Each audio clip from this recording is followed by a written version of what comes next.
Top quality और consistent performance के लिए सिर्फ सिल्वर पंप नाम याद रखना। અત્યંત મહત્વનો નિર્ણય લેવામાં આવ્યો છે। કુલ 100 ગામોમાં લગાવાશે ઇમરજન્સી સાયરન। તો જિલ્લા દરિયાકાંઠાના ગામોમાં પહેલા લગાવાશે સાયરન અને ભારત પાકિસ્તાન તણાવ વચ્ચે સતર્કતાના ભાગરૂપે આ પગલું લેવામાં આવ્યું છે।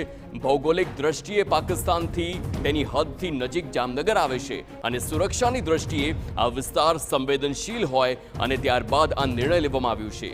તો મુશ્કેલીના સંજોગોમાં કે કોઈ હુમલાના સંજોગોમાં લોકો સતર્ક રહી શકે, લોકો સતર્ક થઈ શકે તે માટે તંત્ર દ્વારા આ નિર્ણય લેવામાં આવ્યો।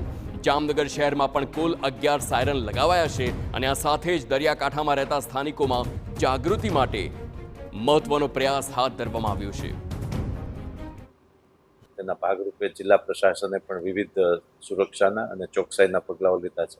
એના ભાગરૂપે જામનગર શહેરમાં કુલ 11 સાયરનો લગાડવામાં આવી છે વિવિધ સ્થળોએ અને ગ્રામ્ય વિસ્તારોને પણ આપતકાલીન પરિસ્થિતિથી અવગત કરાવવા માટે કુલ 100 સાયરનનો ઓર્ડર આપવામાં આવ્યો છે, જે પૈકી આજરોજ જામનગર જિલ્લામાં 55 સાયરન મળી જવા પામેલ છે, જે વ્યૂહાત્મક દ્રષ્ટિએ અગત્યતા ધરાવતા ગામડાઓમાં સાયરન લગાવવામાં આવશે।